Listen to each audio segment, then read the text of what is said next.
Trump threatening to not buy used cooking oil from China is really hitting them where it hurts. Trump saying that China is being economically hostile by not buying U.S. soybeans.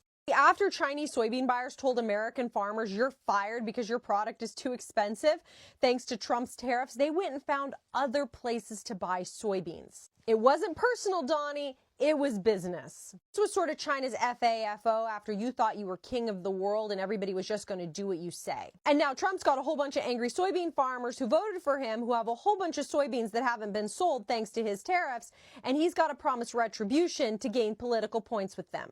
The only question is, does Trump mean the $30 million worth of new cooking oil we import from China?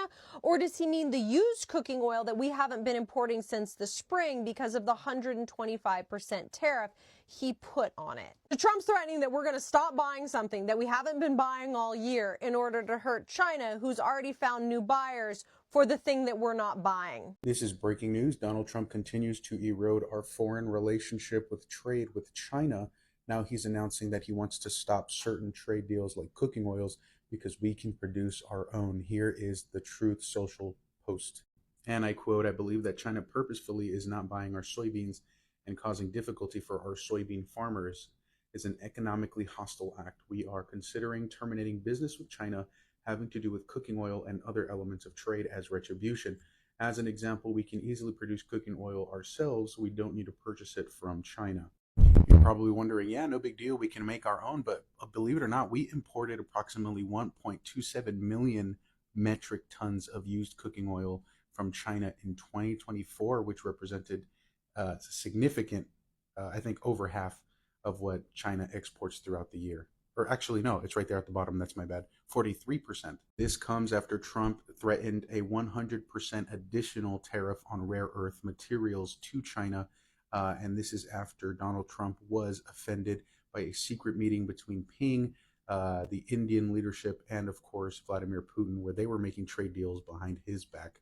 And this is the energy that he brings, retribution, and of course any sort of get back that he can do. That is the news. We will see how that affects oil availability and pricing. You can follow for more news, but you don't have to. After publicly expressing his frustration of China not buying U.S. soybeans, Trump is considering cutting trade ties with China on things such as cooking oil. Just a bit ago, Trump took to Truth Social and said, "I believe that China purposely not buying our soybeans and causing difficulty for our soybean farmers is an economically hostile attack.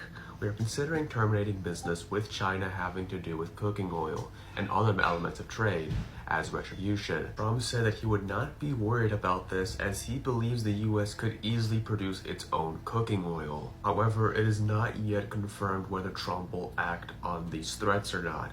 After all, last Friday, Trump did threaten 100% tariffs on China after they announced rare earth mineral export restrictions that would be in effect on November 1st, but he did walk that back on Sunday. As things stand, Trump's 145% tariffs on Chinese imports are being held until November 10th. Tariffs on timber and wooden products like furniture have been enacted as of today on October 14th. So Donald Trump has clarified his America's position. He has said that basically the whole world must turn their back on China and they must stop trading with China and that they should start trading with the United States of America.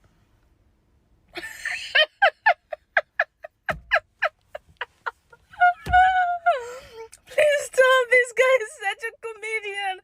Oh my God. At the very precise moment when Americans have discovered the Chinese warehouses, Americans on TikToks are pledging their allegiance to China as they're ordering directly from Chinese warehouses. America has said the rest of the world must stop trading with China. Do you know what China said? Victor Chow, who is basically head of a think tank, a China think tank, trade think tank, he basically said that America is holding a gun to the rest of the world. And he said that America is ultimately going to lose because America does not manufacture anything other than terror. Okay? The only thing that America manufactures is what? Terror. Because all China manufactures everything that people in the world use. Okay? People are literally communicating with Chinese warehouses from America. Americans are shunning their own capitalist companies for Chinese communist companies. And America has said the countries of the world must stop buying from China and that they should buy from America. Like, I can't even think that what you buy in America, what does America ever sell other than bombs? Okay, we know that. But what does what does, please tell me, inform me, what does America sell? What do they sell? Other than terror and bigotry, what do they sell? Their oil from Venezuela, they have to pay a 25% tariff to do business with the United States. Is that on top of existing tariffs? So, for example, China. Yes, that would be on top of it if existing. 45% tariffs on China next week. That's on top of. Donald Trump just attacked China's drop in soybean purchases on his Truth Social, calling it an economically hostile act and threatening to sever cooking oil trade. Here's what's missing from his post. China hasn't bought a single US soybean this year. What was once billions in trade is now zero. In 2024, US soy exports to China were around like 12 billion, 13 million, the backbone of many, many farm incomes. China shifted to Brazil and Argentina, cheaper, reliable producers, and it's gonna unlikely shift back. As for cooking oil, he says, Trump is probably speaking about the trade in used cooking oil. The US imports a massive amount of it from China due to biofuel demand. But here's the thing. Used cooking oil import flows are already under pressure from new tariffs. This isn't about soybeans or oil. It's about narrative control. He's presenting a blunder as fealty and turning economic chaos into patriotic theater. So farmers, I don't know. Watch your backs. $2.4 billion. What if I told you that because of the trade war with China, totally unprovoked by China, that North Dakota is going to lose $2.4 billion in soybean sales alone in 2025. They have $0 in sales. Yes, North Dakota is a red state. Yes, North Dakota farmers voted for Trump not once, not twice, but 3 times. $2.4 billion. And guess what? It gets worse. China has moved on to other countries buying soybeans, and they have deals that are 4, 5, 10 years. $2.4 billion is going to be devastating to North Dakota and to the United States as a whole. Every day I am posting billions and billions of dollars in loss because of the trade war, because of tariffs, because of Trump. He is ruining our economy every day. Do you agree? Drop your comment below. It's used cooking oil. The headline should say that. Because used cooking oil are not cooking oil. It cannot be used for cooking.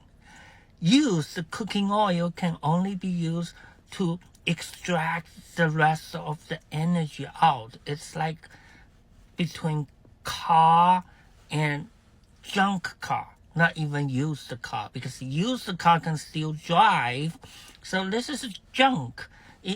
It's like putting a headline that should say junk car and saying car. That's misleading.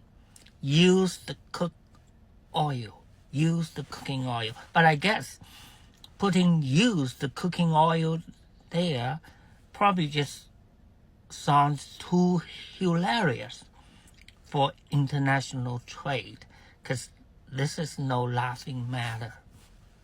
Brothers and sisters, welcome back. Today we're diving into a heated trade standoff that's stirring up global headlines. President Donald Trump's latest threat to stop buying cooking oil from China.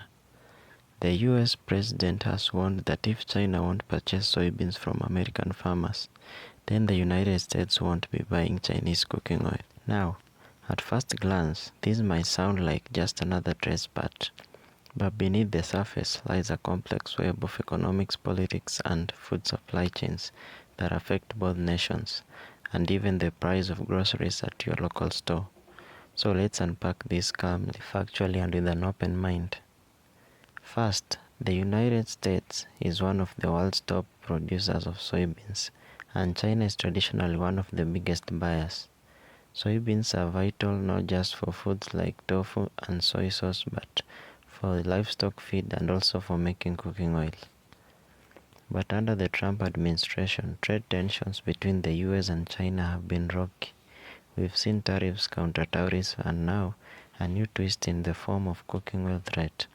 According to recent statements, President Trump said it's unfair that China is importing less American soy while selling cooking oil made from soybean, sunflower, and palm oil into the US market. From his perspective, this imbalance hurts American farmers, especially those in the Midwest and who rely heavily on China as an export destination. Trump's message is clear: if you don't buy from us, we won't buy from you. Now, what does this mean in practical terms? China produces massive amounts of cooking oil from soy, palm, and other sources and exports some of it into the US market.